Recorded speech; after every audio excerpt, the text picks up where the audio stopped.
Yeah, you tuned into the right place. Welcome to the rain. Golden Queuing. H2.0. Yeah. Yeah. You're looking for a diamond, found a treasure in the rough. Tired of all the noise, cause you finally had enough. I'm here to build a movement on a mission for the nation. Dropping gems of knowledge, killing all the hesitation. We fighting for the truth, yeah, we fighting for what's right. Building unity and shining up a brand new light. It's a variety channel, but the vision's crystal clear. Pushing us all forward, conquering the doubt and fear. Welcome to the Queendom, H2.0 on your screen, where the content's real and smart and funny in between. This is more than just a stream, it's a platform for the change. Time to elevate the game and rearrange. If you're ready for a vibe that you can feel and trust, joining in the movement is a definite must. This ain't just another channel talking smack behind the screen. It's a spotlight for the creators, building up a better scene. Spreading radical love, that's the message in the code. Helping everybody carry up a heavy load. From social justice issues to the laughter that we need. Planting seeds of progress, watch them grow from just a seed. This is authentic, this is raw, this is everything you saw. Welcome to the battle that is truly being fought. Ooh, so come with your respect and see the real effect. Cause I protect my own right here on the throne. Don't make me envy. Unleash the dragon.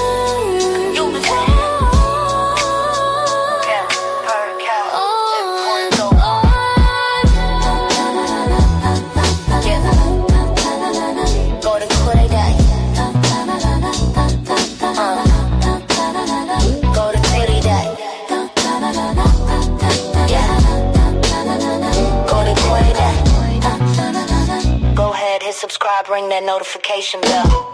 Yeah, you don't wanna miss a thing. Welcome to the family. Yeah.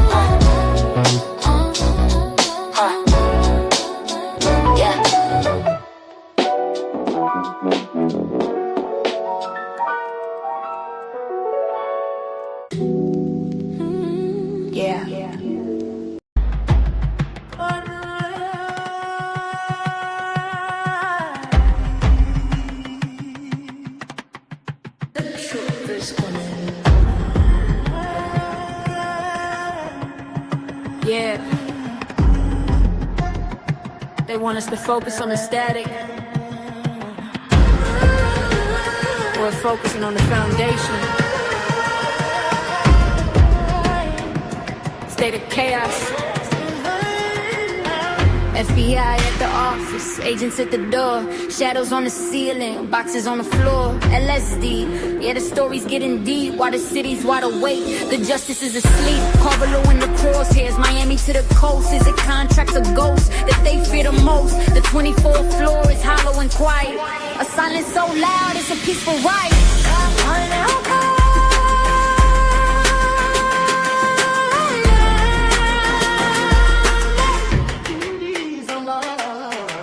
State of chaos, smooth but it's real. We're trying to find a heart beneath the cold blue steel. From the West Coast sun to the DC dome, just trying to find the truth that we can call home. State of chaos, keep your eyes wide. There's a revolutionary rhythm on the inside. Down in Bell County where the dust starts to rise, Jasmine starts to fire, you can see it in her eyes. Texas tough flow, yeah, she's breaking the mold. Writing new stories while the old ones fold. And it's so two stage, yeah, it's heavy with the weight.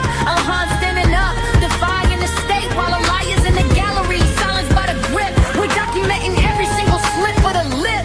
We see it all. Bundy's on the move, Trump's gone still. The Supreme Court's moving against the will, but the rhythm doesn't lie, no, the beat stays true. It's not about them, it's about me, you. Believe what you see. Hey. Trust the soul. There's a state of chaos, smooth but it's real. Trying to find a heart beneath the cold blue steel. From the West Coast sun to the DC dome, just trying to find a truth that we can call home. State of chaos, state of chaos. Keep your eyes wide. There's a revolutionary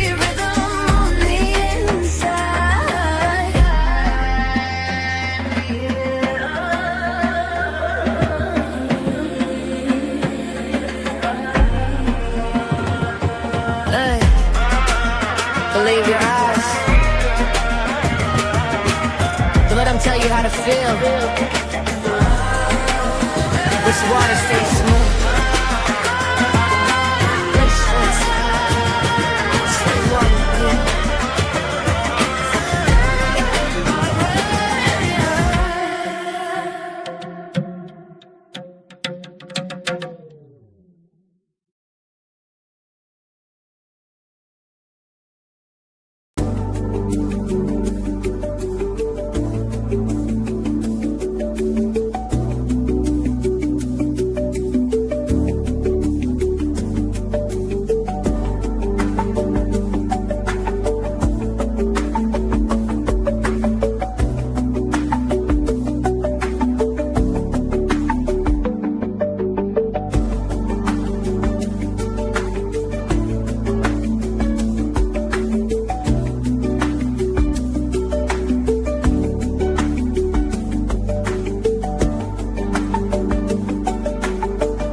Hey y'all, what's up? What's up? What's up? It's your girl Golden.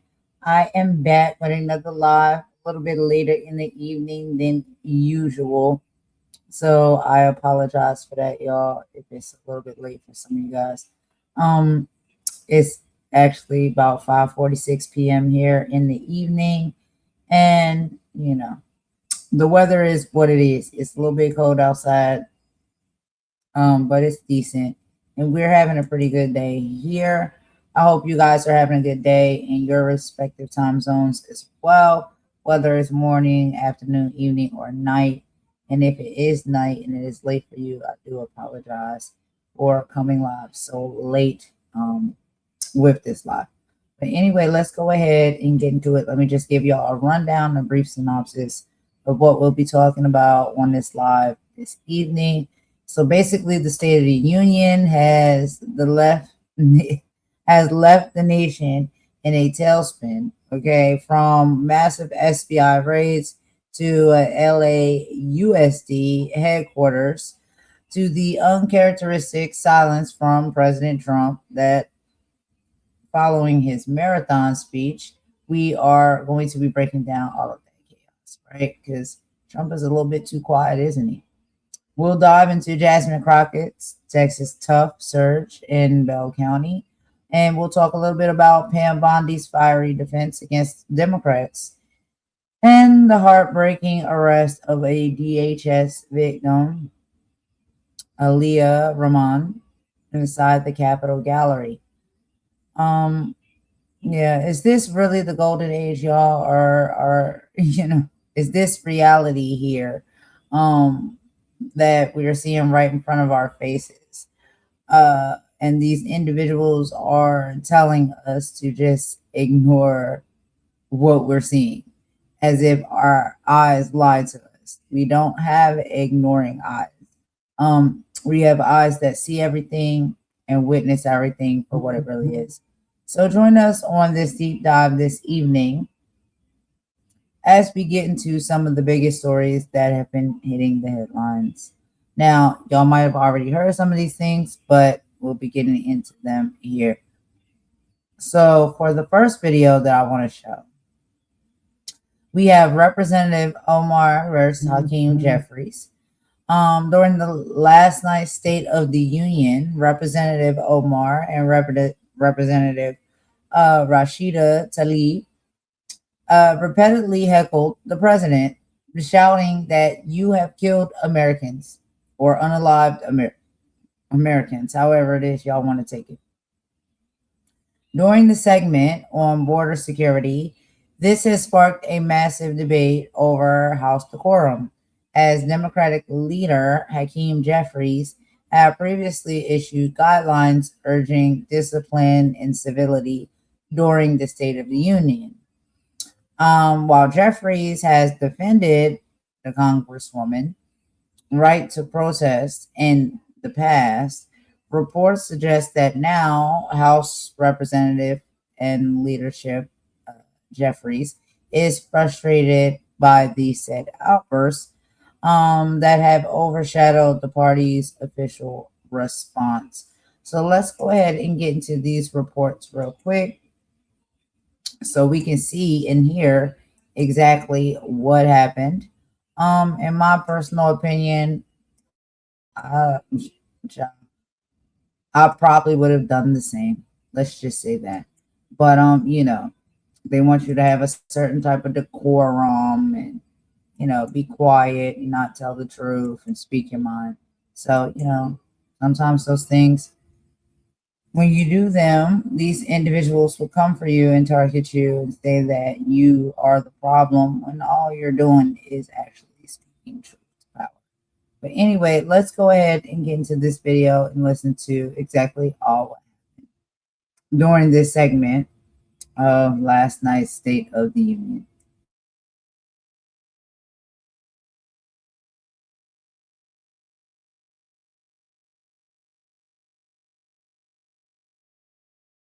I want to bring in one of the Democratic congresswomen that you saw right there, Ilhan Omar of Minnesota. Congresswoman, thanks so much for joining us. CNN reported before that speech that the House Democratic leader, Hakeem Jeffries, advised your caucus, the Democratic members, to either skip the State of the Union address or sit there in silence. Should you have just boycotted the address, and do you think you violated the guidelines set out by your own leader? No, I think it was really unavoidable. The president talked about protecting Americans, and I just had to remind him that his administration was responsible for killing 2 of my constituents. In Minneapolis, many members of your Democratic Party criticized their Republican counterparts when they interrupted President Biden's State of the Union address, as a lot of us remember. Do you have any regrets at all about the interaction we played between you and President Trump just last night? I do not. And I think many people look at that moment when the president says it is our responsibility to protect Americans. And he does not acknowledge the fact that 2 Americans, 2 of my constituents, 2 of our neighbors were killed. And it was important for me to just remind the American people that the president and his administration was responsible for killing 2 American citizens. With hindsight, Congresswoman, do you think you would have been better off boycotting the speech like so many other Democratic lawmakers did, or did you do the right thing by actually showing up there? I brought 4 Minnesotans as guests for the Minnesota delegation. It was important for us to be there, to bear witness, to hold the space for our constituents that have lived through an occupation from federal law enforcement, that have been terrorized, that have seen our neighbors been killed and traumatized in so many ways. And so, no, I think it was really important for my constituents to see me there. It was really important to my constituents to hear that I was reminding the president that Renee Good and Alex Preddy were killed under this administration.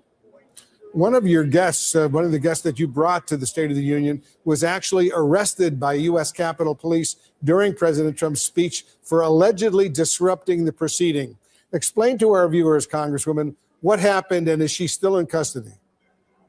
Yeah, you might remember Aliya Rahman was the disabled woman who was headed to a doctor's appointment when ICE agents broke her window and forcibly dragged her, detained her, and she suffered concussion, many broken bones, and it was really important for me to have her here. And as she said this morning, at the State of the Union, you can do 2 things. One is to sit, the other is to stand up, and she chose to stand up. We know that she was taken to the hospital after she was detained. Now she is back and safe. I'm glad she's safe. Congressman Al Green was escorted out of the House chamber just minutes into President Trump's State of the Union address for holding a sign reading, "Black people aren't apes." What was your reaction to that? I mean, isn't it just a sad moment for our country when a member of Congress has to remind the president of the United States that Black people aren't apes? I mean, just for a moment, think about that. Al was escorted because he refused to sit down.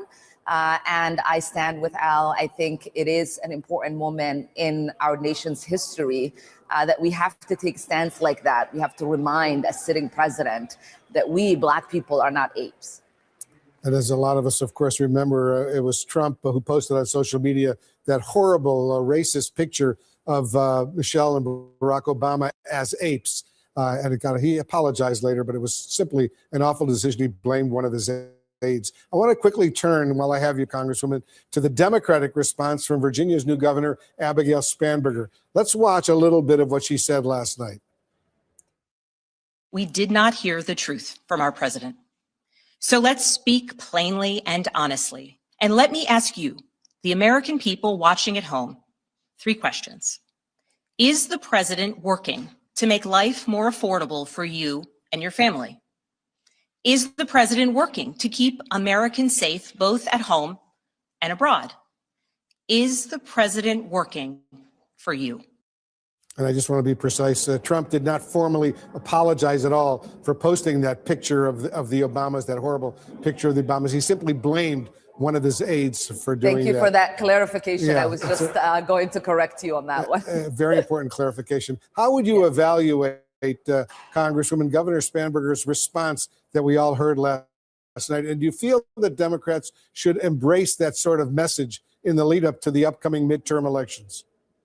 Yeah, I mean, the governor is my former classmate. We came to Congress together, and I thought last night her remarks were so on point. It was an incredible contrast from the mumbling that we heard from the president that did not have a clarity on what the American people wanted to hear and how the American people wanted the president to address the State of the Union.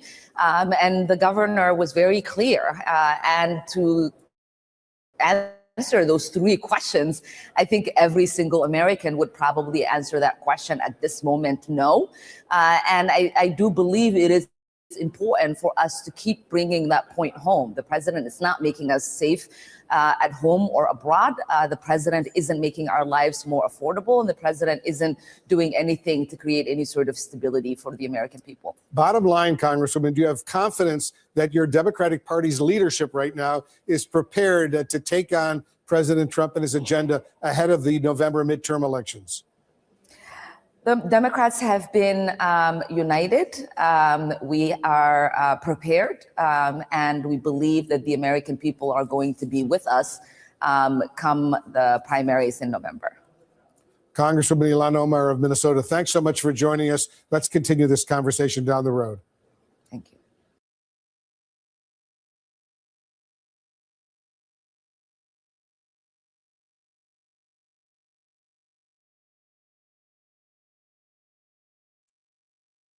All right, y'all. So that was our first video that I wanted to go ahead and show you guys about what, happened at the State of the Union last night and the talks around it. What do you guys think? I honestly, in my personal opinion, I feel as though I don't have any problem with her speaking out, saying the things that she said during the State of the Union when, it wants to be where a lot of these things are all celebratory and they make it seem like everything is so great when really we know the state of the nation and the country is not great. And so I think she was just calling out the truth and not allowing these people to sit there and bask in lies. But anyway, we're going to go ahead and get into our next topic. So apparently the FBI has raided the LAUSD and superintendent's home on the morning of February 2025, which is today. Federal agents executed high-profile search warrants at the Los Angeles Unified School District of LAUSD headquarters and San Pedro's home, who is the superintendent, Alberto Carvalho. A third location in Miami was also searched. While the specific details remain under seal, the raid follows a year of intense friction between the district and the federal authorities, regarding immigration enforcement in their schools. Carvalho, who has led the district since 2022, is now at the center of a major federal investigation that has the 24th floor of the district office completely cordoned off. So I don't know, y'all. Let's go ahead and get into some of these reports and see what is going on with this. Because it seems like it's a lot of stuff happening. There's a lot of stuff coming out. There's a lot of stuff happening. We can't be sure if some of these things are warranted or they just distractions from other more important things. So I don't know. I take a look at all of these things, y'all, and I just come to bring them here and discuss them with you guys. So y'all let me know what y'all think. Let's go ahead and get this up on the stage real quick. And let's see exactly what these reports are talking about. FBI serving search warrants at LAUSD. Breaking news here. You see there with the banner on the TV there that the FBI is serving some search warrants. This is at LAUSD home. The head of LAUSD District Superintendent Alberto Carvalho. His home is being searched. This is part of the FBI serving search warrants today. This is San Pedro. We do not know exactly what this is. No immediate information as to the nature of this investigation, but it is fairly dramatic. You see a lot of activity here, a lot of news media there, but this is the FBI searching this. A spokesman for the U.S. Attorney's Office did confirm that law enforcement officials were serving what they're calling, quote, a judicially approved search warrant. They declined to provide any additional details. No immediate response to this request for comment from LAUSD. Now, we're also understanding that the office of the superintendent at the district's downtown headquarters was also being searched at this point. Carvalho has been superintendent of LAUSD, which is the nation's second largest school district, since February of 2022. He was reappointed to this post in September of 2025, just to give you a little background on that. He has previously served as superintendent of Miami-Dade County Public Schools in Florida, did that for 14 years before coming here. So this is Air 7's shot of this. And again, this is in San Pedro, and it is a very unusual sight to see. So you're looking at the neighborhood here, and we're looking kind of trying to figure out which house. You see a couple of people there with their cameras out. We do have Alex Stone on the phone, so that is going to be very helpful for us to try to figure out exactly what's going on here. Alex, it looks like they're keeping people on the other side of the street there. As we're looking at this shot, it seems as if there is crime scene tape keeping the onlookers on one side of the street as the FBI is on the other side of the street. What in the world could this possibly be related to if you had to guess? Well, yeah, we don't know yet, Philip, but it's at White House, and you'll see the neighbors have come out, and there's some cameras out there as well. And the FBI agents who were inside a few minutes ago, many of them have gotten in cars and have now left. So this was pretty quick as they went in and out. We don't know what it is. I was talking to the U.S. Attorney's Office, and they're only saying that this was court-approved activity by law enforcement to go in, but the case is under seal right now. We're trying to figure out what it would be and what it is, but they went in. It was pretty quick. There may still be FBI agents who are on scene right now doing a little bit of follow-up work, but it looks like they went in and they got out pretty quick. Well, also, just for our viewers to understand, you can't go in with a search warrant and just turn the place upside down. They have to be, that's a very specific search warrant that they're going to be looking at, correct? You're going to have to go in and look for something very, very specific. So that would to what you're saying about how quickly it went, you'd have to go in, look for something very specific, and then leave. Yeah, and based on the lack of force that appears was used, and again, we don't know what this is for yet, what they were targeting. You would think of a raid, and you think of the FBI SWAT team coming in and all that. That apparently did not go on here, from what we know. It was some agents in what they call the raid jackets, those blue jackets with the FBI lettering on the back, who went in, and it looked like that they had some cardboard boxes and whatnot, and then got whatever they wanted to get. And then they left from there. And we understand that they're also going to the LAUSD headquarters to go to the superintendent's office there as well. So it seems that this was very targeted, what they were going in, knowing what they were looking for. Doesn't seem that this was any kind of a violent allegation of whatever this case is, because they did not go in with force.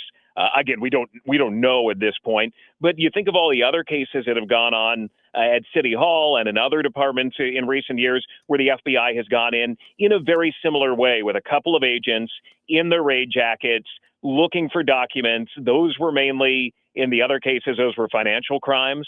And this would indicate, based on how they're carrying this out, that maybe it is something of a financial nature, nonviolent nature, but we just don't know. Well, the first thing that jumped out to me was the confrontational way that LAUSD and Carvalho has gone after the Trump administration when it comes to immigration. He has actively said that our schools will be safe places. And I just wonder if there's any kind of possibility that could be at play here, where there might be some sort of documents I just don't know. I mean, it's just I wonder what could be under seal, or how immigration could be at play here. But you mentioned financial. I hadn't really even thought of that. Yeah, but we don't know. That could be no as well. We haven't seen Homeland Security investigations. We have not seen ICE, anything like that would indicate, or the Border Patrol, anything that would indicate that there is something immigration related here. But it could be. When things are under seal, and eventually, as we all know, that there will be leaks likely out of the case, and we'll begin to put it together. But when the court has sealed something, that quite often it is under a pretty tight, secret, the seal that would be in these moments when they're executing search warrants, where it's hard to really know what's going on, and we're just reading the tea leaves. But as you look at the White Home here, that there's not a lot of activity there right now. It was a few minutes ago when the agents carrying cardboard boxes, they were going up the stairs and coming back out and putting things into an Explorer, and then they drove away, that it was very quick. It seems that they knew what they were going to get, that whatever the federal search warrant was for, that it likely listed a couple of items. It could have been a computer, it could have been records of some kind, that they went in and they got it and they left. This was not moving in for a violent suspect like you would think of in the movies, where they go in with the armored cars and they toss everything up and down. They clearly were going in for something to get it, and they got right out. Well, another question from your perspective: can you read any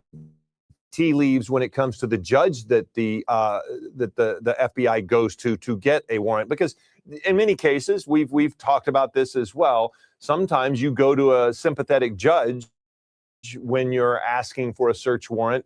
Do we know which court, what judge they went to, and can we read anything into that particular part of the situation here? We don't know any of that yet, because it is all under seal. We can't find the case at this point, and we're looking and going to try to find it, and hopefully we will find something. But sure, I mean, there is a way that if it was something that one judge might say no to, that another judge, I mean, that's just the way it works in the courts and law enforcement, where a judge that may give you the nod to go in. But in this case, we don't know what this is. Maybe any judge would have given the okay based on the evidence that the FBI and the U.S. Attorney's Office would have gone to a judge or a magistrate to get the warrant to go in. We just, at this point, there is such little information on what this case is. We haven't heard anything from the superintendent. We've reached out to LAUSD. They haven't said anything at this point, to my knowledge. And now you see that there are neighbors kind of hanging out, looking like they're going, hey, what was going on here? What was this? And they don't know either, that the agents came in and then they quickly got out of there. Well, Alex, thank you very much. Thanks for helping us. And Alex Stone with ABC News, trying to make sense of something that is going to make headlines, certainly here in Los Angeles throughout the day. And until we can find out much more, we'll sure be looking for your reports throughout the day. Thanks, Alex. So again, as Alex mentioned, they have been reaching out at ABC trying to figure out what this is. Here at ABC 7, we have also reached out to the FBI, the Department of Justice. We've reached out to the United Teachers Los Angeles Union, their president, for reaction to this. We've reached out to LAUSD, all the board members. We're trying to figure out what this is about. But the fact that the FBI has served search warrants at LAUSD headquarters, now at the home of Superintendent Alberto Carvalho. As you heard from Alex Stone just a moment ago, they have the agents have left this home. They went in very quickly, got what they needed, and they left. So, and again, when it comes to these search warrants, which were under seal, they were not allowed to go in and look throughout the house for something that they might want. Excuse me as I clear my throat here. They have to go in. That search warrant is going to be very specific. They must have had something that they were looking for. But the FBI agents did serve search warrants today at the San Pedro home of Los Angeles Unified School District Superintendent Alberto Carvalho, as well as his office at the district's downtown headquarters. No immediate information as to the nature of this investigation. We will likely hear much more from the U.S. Attorney's Office, which did confirm that law enforcement officials were serving this, and it is a judicially approved search warrant. We are going to have much more on this throughout the day. This has been an update here on our streaming services. We're going to have to break away from this, but we will come back and have the latest on this throughout the day and on Eyewitness News at 11 a.m. I'm Philip Palmer. Thanks for joining us.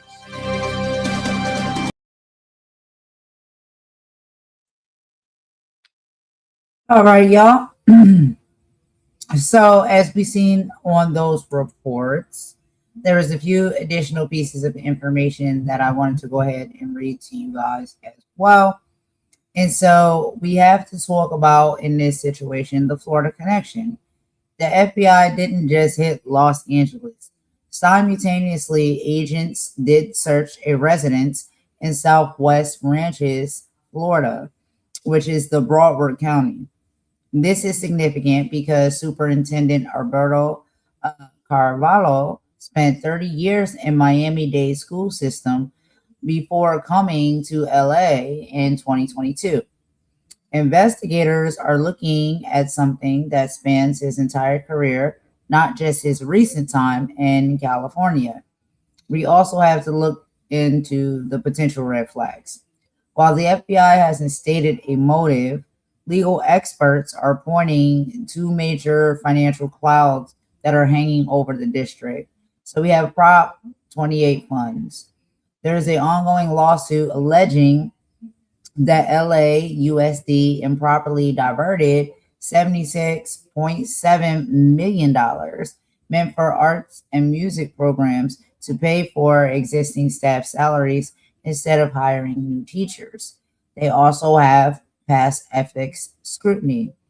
In Miami, Carvalho was previously scrutinized for $1.57 million donation to his nonprofit from an education tech company. While he was cleared of actual wrongdoing back then, the appearance of impropriety has resurfaced in light of today's warrants. However, we have a few more things to get into. Y'all wait for it. So, the state of war with the administration. The raids are happening against a backdrop of extreme tension between LAUSD and the federal government. So let's talk about safe zones. Carvalho has been the face of the safe zones movement, physically rebuffing DHS and ICE agents who have tried to enter schools in the early 2025 years. There's also been a DOJ lawsuit. The Department of Justice recently joined a lawsuit against LAUSD, alleging the district policies discriminate against white students. Many local advocates are questioning if these raids are retaliatory or strictly criminal.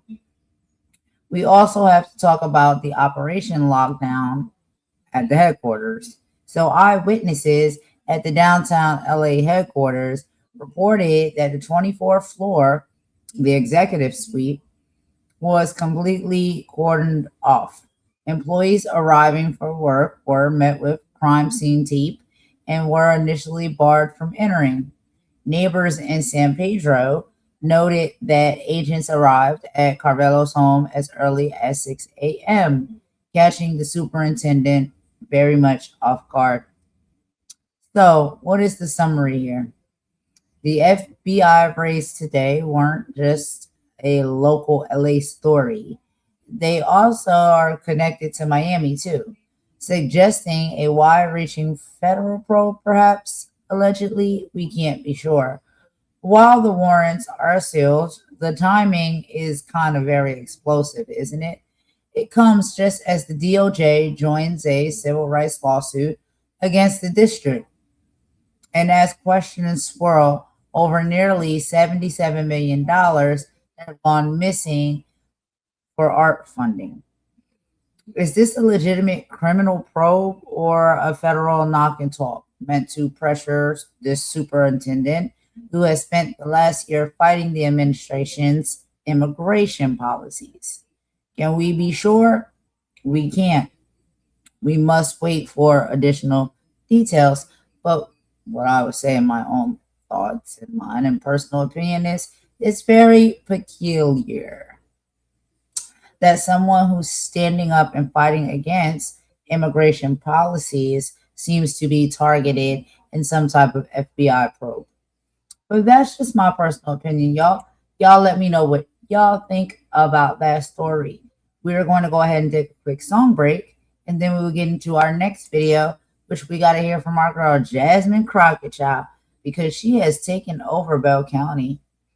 She is Texas tough, okay? And her Senate campaign is seeming to be unstoppable. And we'll get into that in just a moment after this song break.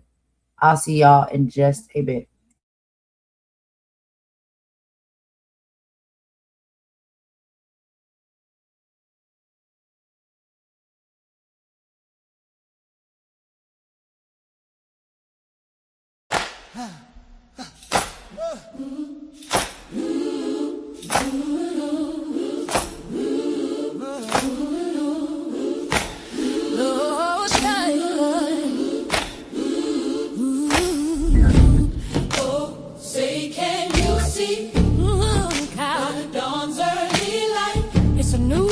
So proudly we hailed at the twilight's last gleaming. Hold your head high, whose broad stripes and bright stars through the fire, through the perilous height, we're still standing. For the ramparts we watched were so gallantly streaming, and the rocket's red glare, the bombs bursting in air. We won't back down. They proved through the night that our flag was still there. Oh, it's still there. Oh, say, does that star-spangled banner yet wave? Oh, wait for justice. For the land of the free, and the home of the brave.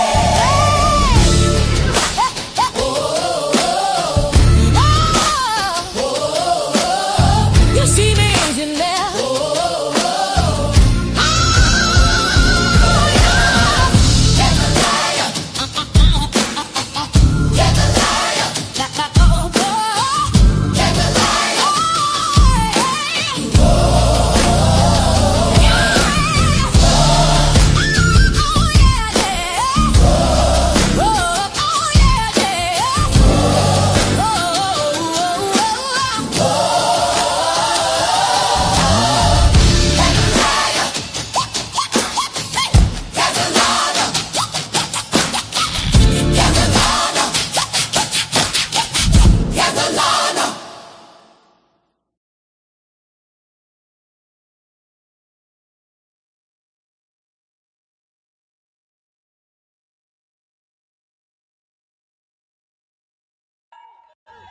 I know I haven't been here in some time, but I remember working closely with your city council as your city council was trying to make sure that no-knock warrants would be outlawed in your city.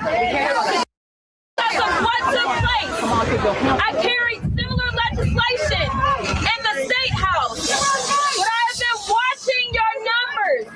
Y'all are turning out like y'all ain't never turned. And I've been asking my team, what is happening in Bell County? And it is clear that y'all are fed up. Yeah. Ready to go.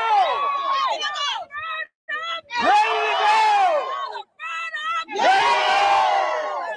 some people think that it's only the big cities that are going to make a difference. That's right. But every single vote counts. Some of you may have seen a video the other day where I got emotional thinking about where I was just 6 years ago.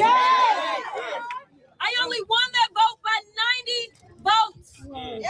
It was 90 votes that got me into the State House. I was outspent 5 to 1. Let me tell you something. A report just came out saying this is the most expensive primary Texas has ever seen. There are people from all over dumping a total of $30 million in this race. That's right. To try to make sure that I don't make it through. Oh, you gonna make it. I'm here to tell you that this ain't the first time that I've been outspent. Right. And it won't be the last time. One thing I can tell you is that I will never be outworked. And that I believe in the people. I believe in you. We believe in you. That is why, as I've been in Austin or DC, I have never wavered. Because number one, I know who I represent. Number two, I know whose I am. So let me just tell y'all, while y'all are doing great, I need y'all to run through the tape. It's not good enough that you came out to vote. How many of y'all have already voted?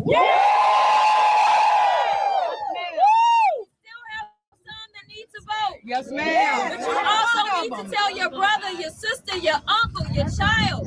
Come on out and do it. There's too much on the line. Yes. Facebook Live. This election literally is life or death. Yes. Let's ring the bell, Bell County. What I know, as I have walked into the detention centers, and I have seen people literally deteriorating in front of my face, as I've gone to Minneapolis, as I've gone to LA, as I've gone to Chicago for field hearings about what ICE was doing to our communities. As I've looked at our budget that is cut off aid as relates to USAID or research dollars for cancer or diabetes, I am telling you that people are dying. When they decided to pass that reconciliation package that he called a beautiful bill, do you know that they were trying to estimate how many people are going to die because they will not have health care? Y'all, it is life or death. And we need to send someone who will stand up to any and everybody who tries to harm us. What I'm trying to tell you is that if you didn't hear somebody before this election, they probably weren't getting it in. Y'all know who I am. Y'all know what I do. So all I need y'all to do is y'all shout. Y'all got to vote. And I can tell you right now, well, I've only been in this race for a little more than 2 months. I decided you were going to be a priority, that I was going to show up right here to Bell County. Thank you. But I'm also here to tell you that so long as we make it past March 3rd, I will be back time and time again. Good. Because we cannot give up. We can't let up. Y'all understand that Democrats are outvoting the Republicans right now? We have been a voter-suppressed, non-voting state. Time is out for that. This is bigger than Texas right now, y'all. The entire country is watching us. They are believing that we are going to fall again. No, we're not. They need to understand that we are only rising. They need to understand that we are going back to our roots. The roots that brought who signed the Civil Rights Act into law. The roots that brought us LBJ, who signed the Voting Rights Act into law. The roots that brought us a fierce warrior. Yes. A fierce woman. That's right. By the name of Barbara C. Jordan. Who served on the Judiciary Committee, who went after Nixon, who right now looks like a Boy Scout compared to Donald Trump. Yeah. I'm trying to tell y'all that it was Roe v. Wade that was born in Dallas, Texas, in my district. We have a rich history of doing the right thing. And does anyone know the name of the last Democratic governor we had? It's been so long, nobody even remember. We elected a woman governor back in the 90s. So here's the deal. Don't be distracted. Don't be. Just focus on doing our part. Yes. Don't worry about what misogynists may think, what racists may think, because frankly, they're not going to vote for a Democrat anyway. That's right. You got to focus on us. Right. We got to focus on doing what is right. Right. And at the end of the day, it was Ann Richards. That's right. Back in the 90s, there were so many people in the party that said, you aren't electable. Right. That was back in the 90s. Right. And what did she do? She won. Yes. She won. We can do this. This is about us and nobody else. Right. So let's show them why you don't mess with Texas. Let's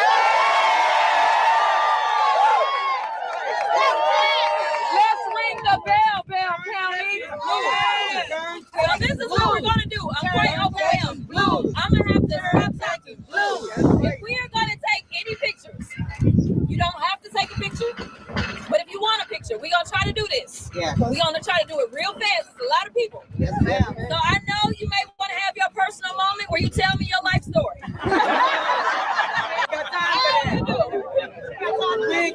am running statewide, and I want to get to a number of other counties. If I hear everybody's personal story, I won't get out of Bell County. So this is what I'm going to ask you to do. They're going to tell y'all exactly where to line up. Turn your phone onto the camera. Make sure it's on the camera and it is ready. You are going to pass that to my staffer. They are going to snap 2, maybe even 3 photos. But then we got to go. Okay. I promise you, this is not about me not wanting to hear your story. Because I am willing to. We know. Thank you so much to all my veterans. I don't even know how you say it. Thank you so much. Let me also tell you that I see you, I feel you, and I love you. This is not just in words, but this is in legislation. I encourage every single one of you, if anybody has questions about who I am and what I've been up to as the only one with federal experience in this race, you can go check my website and you can see the bills that I have filed or signed onto, specifically as it relates to those that have served. I know y'all not getting y'all fair share. I know that check is too short, number one. And I also know when it comes to the VA, we have only made things worse. I get it. I went head to head with the secretary about this when they decided to doge so many of our healthcare workers at our VAs. I have one of the largest VAs in my district. So I do want you to know that I love you, and I know that you play such a big role specifically in the Killeen area. So thank you from the bottom of my heart. I will always see you, appreciate, love you, and fight for you. My grandfather was in the Korean War. I get it. All right. Look, I'm gonna keep it 100 with y'all, family. What we just watched in Bell County, that wasn't just a campaign. That was a hostile takeover. Jasmine Crockett didn't just walk up and give a typical political speech. She brought that fire. She's standing there telling the establishment, look, keep your $30 million because the people in Killeen and across Texas are finally waking up. You heard her. She out here fighting for those veterans whose checks are coming up short and the families who are being priced out of their own lives. And let's be real, Crockett been kicking ass in the polls and setting record-breaking numbers. And the energy in Texas has shifted fully towards Crockett, while we barely even hear anything out of Tallarico, except for that little story with Colbert. But while the other guys playing it safe in Austin, Crockett is out here in the dirt, in the churches, and at the senior centers, making sure every single Texan knows she's got that Texas tough spine. She's taking on the billionaires and the puppet politicians at the same time, and she isn't blinking. If this is what Bell County looks like right now, the rest of the state better buckle up, because the momentum is officially out of their control. And look. All right, y'all. So that was a little bit of Jasmine Crockett's speech, which I thought was pretty excellent. I thought she brought all of the energy that she needed to bring and the hope that she needed to bring to Texas. And, you know, I don't live or reside in Texas, but I am proud that Texas has a representative like Jasmine Crockett that is running for that state, because I would love to have her running for our state, to be quite honest. But anyway, y'all, we're going to move on with our next video for the live. Let's go ahead and see a little bit of how Pam Bondi was acting the other night. Apparently, you know, she's still in her feelings about certain things. We know last night was the State of the Union. And, yeah, apparently Pam Bondi was having a little bit of a crash out session. So let's go ahead and get into that. Are we surprised? I know I'm not. But anyway, let's take a look and see what all went down on that State of the Union last night.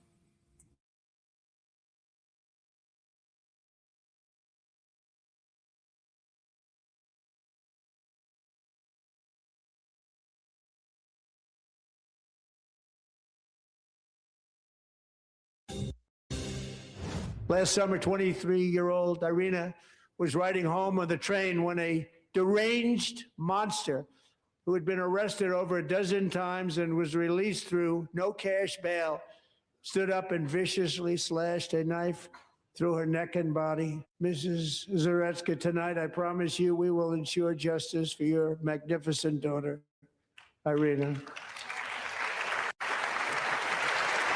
I'm asking this Congress to pass tough legislation to ensure that violent and dangerous repeat offenders are put behind bars, and importantly, that they stay there. The mother of Ukrainian refuge, murdered by that repeat offender, out on no cash bail in North Carolina, breaking down into tears last night. The mother was, as you can see, as President Trump promises justice over these senseless murders. And Lawrence, the Dems did not stand up, and Donald Trump said, "How do you not stand?" Unbelievable. It's true. Attorney General Pam Bondi was there, and she joins us now. Madam Attorney General, thanks so much for joining Fox and Friends this morning. Your immediate reaction to what Ainsley was just referring to. You got that mother. She's bawling because her daughter was brutally murdered on video, and the Democrats don't even stand. Yeah, Lawrence, this is the stark contrast. They would not stand, the Democrats, for that beautiful young woman, Irina Zaretsky, who was killed, who was murdered on the subway. And here's the contrast. We are prosecuting the guy, the monster, and we are seeking the death penalty. That's the stark contrast between Donald Trump Republicans and the Democrats. They refuse to even stand for that victim. It was heartbreaking that Irina's mother had to experience that. That should be nonpartisan. Yeah, I appreciated last night not only these touching stories and reasons why Donald Trump has these laws. It's not because they want to say he's racist.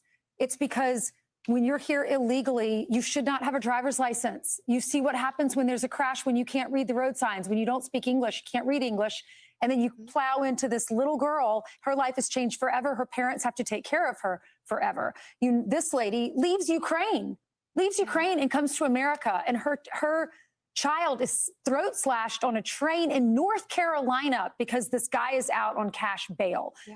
These are the kinds of things they want to say he's racist. He really just loves Americans and is trying to protect families. Ainsley, as you know, he loves America. President Trump has made America safe again, and that's what he's doing. And in turn, that makes Americans feel safe to go to work, to have jobs, to be able to go to church, to be able to function in our country and be safe. And that's what's driving our economy. Donald Trump making America safe. And that's why our economy is at a record high. We all know that, and it's safe. And, you know, we also had last night there Andy Wolf, and I've gotten to be very close with his mom, Melody. And you know, something else, Ainsley, you'll appreciate this, what President Trump said, what's very different. We are a praying administration. I loved that. We all are. Our cabinet prayed before we went out there last night. We prayed for the president. We prayed for Congress. We prayed for the country. And that's because of Donald Trump. And that's what's making America safe. And, you know, Andy Wolf is a miracle. And seeing him standing there with his mom, Melody, she's such a proud mom. And I think I've spoken to you about this. They prayed so much about his health. President Trump talked to them on the phone with me many times. And he's just, he so deserved the Purple Heart. And so did Sarah's parents, who lost her life that day. President Trump is always going to keep Americans safe. So the president gave everybody a choice last night. He said the first duty of the American government is to protect American citizens, not illegal aliens. Stand up if you agree. And almost all the Democrats stayed seated. That's what you were up against on a daily basis. Well, look at this. So y'all know when I'm typically watching a video along with y'all that I'm very active in the comment section. And I just posted 3 different comments in the comment section right now in the chat that all have been rejected by YouTube. This is the first one that I posted. So the first thing that I was saying while Pam Bondi was saying the bullshit that she was saying was, "Oh God, please." They redacted that comment. The second comment I said was lies. They redacted that comment. The third comment that I said was shaking my head. They are blocking my comments. That comment was also redacted. And so then my fourth comment was the censorship is real. They also redacted that comment. And they will not allow me to post these said comments and things that I've said in the chat on YouTube because the censorship is real, isn't it? But no, I don't care for this woman. I don't care for this administration. I don't care for any of this bullshit that they got going on. And that's just clearly how I feel. And if someone thinks or feels or has a opinion about something, because of our amendments and our rights, we have the freedom of speech to speak those things. And they should not be redacted or blocked when it comes to social media platforms of any nature, whether you're saying it in the comments or whether you're saying it with your voice. So you don't want me to speak. You don't want me to say what I'm saying because you're redacting my comment. YouTube rejected your comment. This usually means that they think it is spam. Try changing it a bit. Try changing it a bit. Are you serious? Nobody's going to change anything that they say when they mean what they say when they say it. That's 4 comments that I tried to make on my own platform that you guys will not allow for me to make. Y'all tell me, what do y'all think about this? Do you think that's fair? You think that's right? And again, it's all in protection of certain individuals. But if there was other individuals that I was showing on my platform or videos I was playing, and I had any comments to say about them, those comments go through. But when I want to say something about Pam Bondi, which is what I really feel in my heart and my soul, all of that is redacted and blocked on the YouTube platform. So you tell me whether censorship is a real thing or not. Because I'm not going to play these games with these people anymore. I'm done with it. And I'm not going to sit up here and bite my tongue and pretend that these things are not happening right in front of our eyes. Because if I did that, that means that I would be a fool. I see what is happening on these platforms when it comes to the political sector, the YouTube sector. It doesn't matter what sector it is. It's all the same. So you explain to me why on my own live, my own platform, when I'm making certain comments, those comments are being redacted. Explain to me why that's happening. If those are my personal thoughts and opinions that I get to have based off of my amendments and my rights. in this country? I'd like to know. Anyway, let's keep going. Isn't it? That's what we're up against every single day. Every single day, that's what we're up against. But as you saw, Donald Trump won't be deterred. We won't be deterred. We're going to protect Americans. You know, it's very simple. You should have an ID to vote in an American election. And if you're an illegal alien, you're not going to vote in our elections. And that's what the Democrats boo. That should frighten everyone. And Attorney, I'm sorry. It's an 80-20 issue. It's an 80-20, right. and the representative, Janelle Bynum, she was interviewed by C-SPAN. She said that part of the speech made her uncomfortable and that it was racist. Being an American, standing up for Americans is now racist in this country, Attorney General. Thank you so much for joining us. Thank you. Thank you. I'm Steve Ducey. I'm Brian Kilmeade. And I'm Ainsley Earhart. And click here to subscribe to the Fox News YouTube page to catch our hottest interviews and most compelling analysis.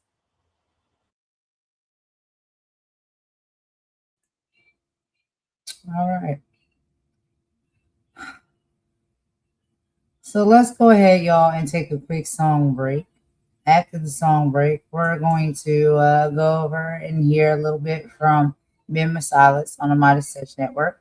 Y'all know that he held a very excellent State of the Union for the people last night that a lot of great individuals showed up to and showed out at. And it was an excellent thing to watch and experience because the resilience is real. The people's voices matter and they get to be heard and spoke when it comes to especially our political sector and governmental sector right now. And so we will take a quick song break, and when we come back, we'll get into that video and see a little bit of what happened over there with Ben with the people's State of the Union. So I will be right back, guys. I'll talk to you in just a bit.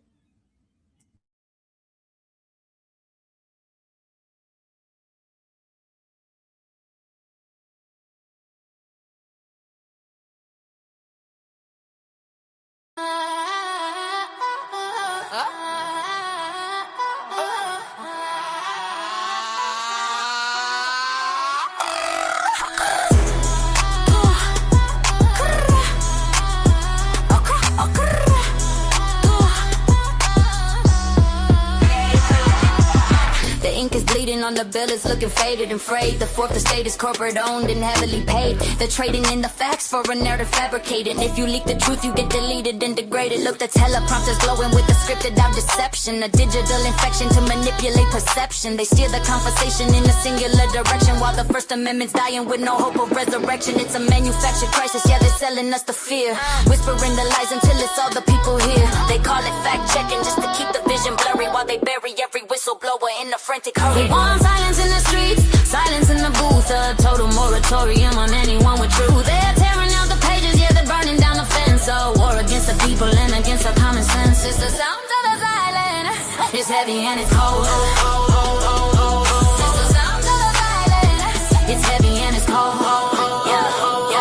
Check the independent outlets, yeah, they're catching all the heat. The ones who skip the press release and actually hit the beat. But the algorithms weaponize, the reach is getting throttled. The spirit of the journalist is suffocated bottle. They shadow ban the brave and they platform the fake. It's a psychological game with the highest of stakes. If you don't toe the line, then they label you a threat. Putting filters on your mouth like a suffocating net. They claim they're stopping harm, but they're only stopping thought. Democracy is auctioned and the airwaves have been bought. The gatekeepers are frantic, they're losing their control. So they're trying to put a padlock on the collective soul. They're cutting the wires, they're pulling the plugs, treating the seekers of truth like the thugs. From the boardrooms to the courtrooms, the pressure is rising. The death of the discourse of what they're devising. The spark in the dark is a beautiful thing. Let the bells of the rebels and dissidents ring.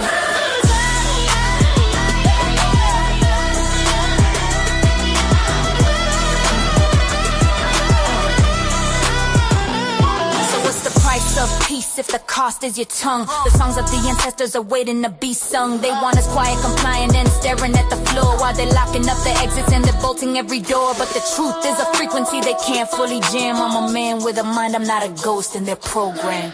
No more silence. The loudest thing in the world is the truth they try to hide.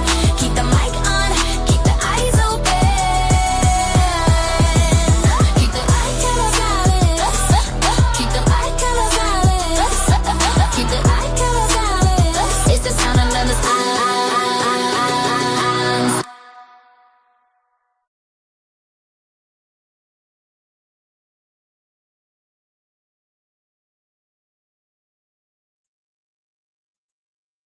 All right, y'all. So let's go ahead and get into this next video. So we have none other than Ben Masadas here. And apparently Trump is going into a panic and gone silent after that horrible State of the Union that he had last. But anyway, let's Ben tell it because he can do it better than I can. So let's go ahead and get into the video and we'll be right back.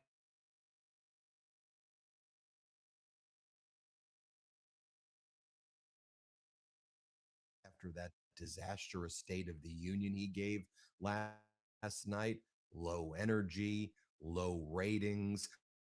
Most people were watching the People's State of the Union by the Midas Touch Network. Over 2 million views the Midas Touch Network received for the People's State of the Union.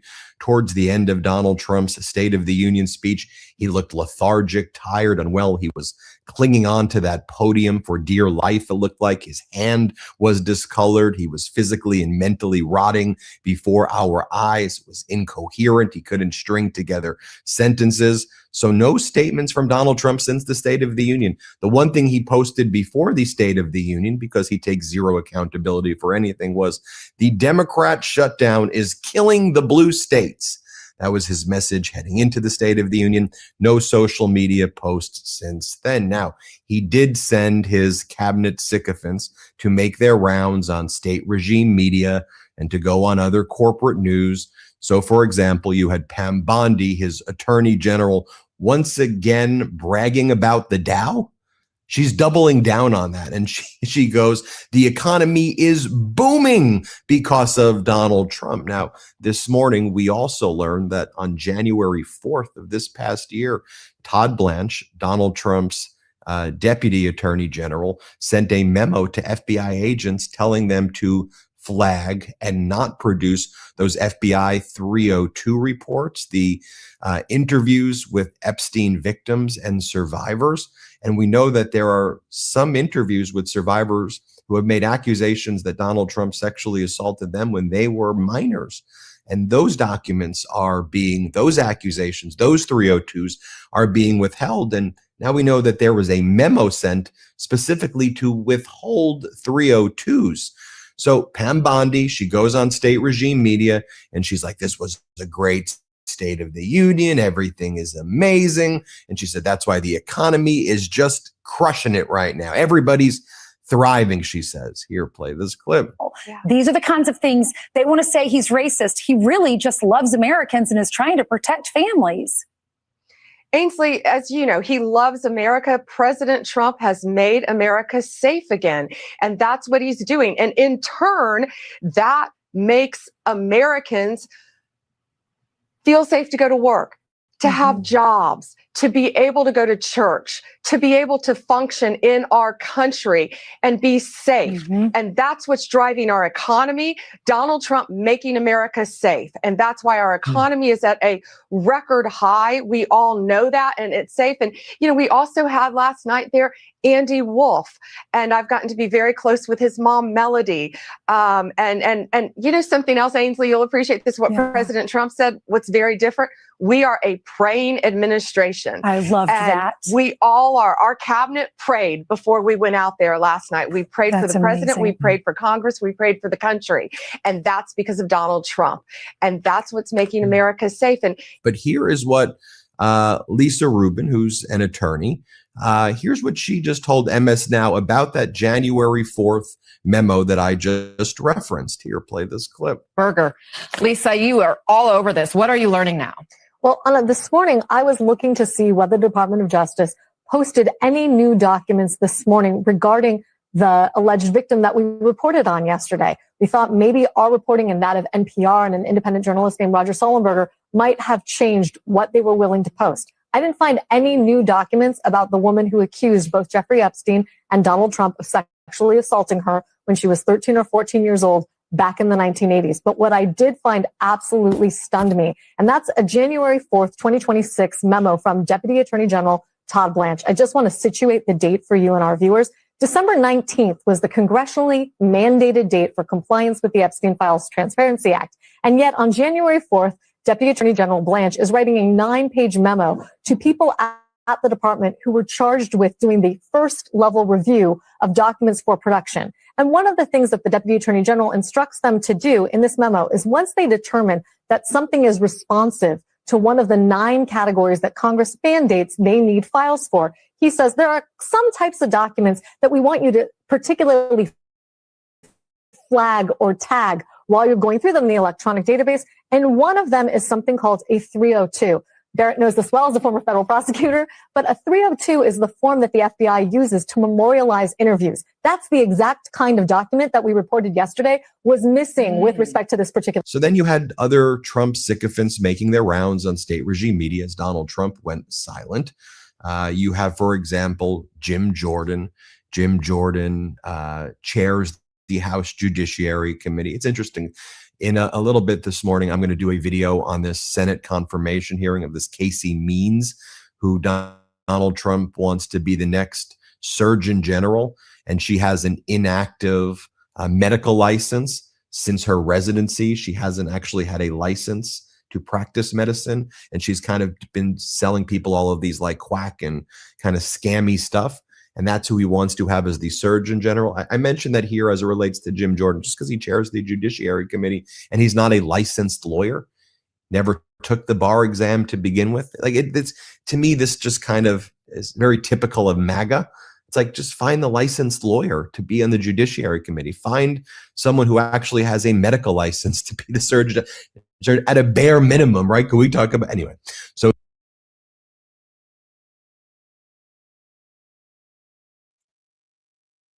All right, y'all. So that was a little bit from Ben Masilas from the Midas Touch Network. If y'all have not checked him out, you should check out the channel. He has some really great content, and he did a really great People's State of the Union last night. And actually, the People's State of the Union, I think, had a bigger turnout and a better turnout than the regular State of the Union by Trump. But that's just my personal opinion, y'all. But I'm gonna have to go ahead and end this live, y'all. I'm gonna go ahead and end it with about per usual, and I will talk to you guys on the next live. We have more things to cover. You know, something is always happening every day, y'all, and we'll cover a lot of that over here on the channel. So thank you all for your support. Thank you for tapping in and tuning in, and I will talk to y'all on the next live. Everybody have a good night or morning, afternoon, evening, whatever respectful time zone you are in, and it is for you. I hope you have a great one. Love you all. Thanks for the support, and I'll talk to you guys soon. Golden out. Bye.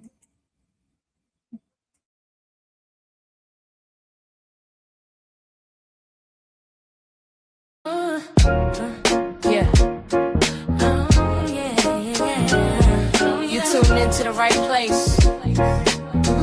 Welcome to the rain.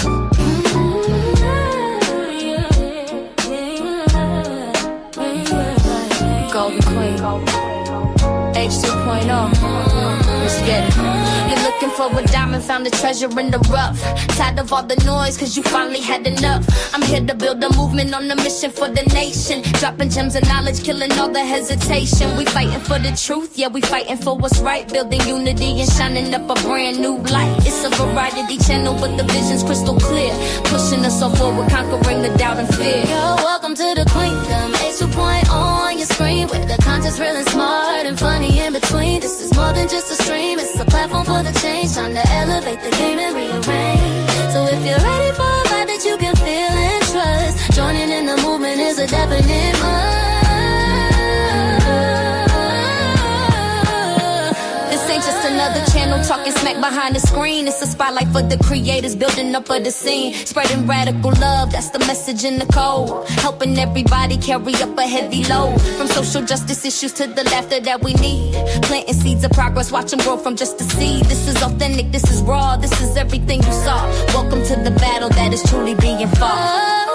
Oh, so come with your respect and see the real effect. Cause I protect my own right here on the throne. Don't make me unleash the dragon. You've been warned.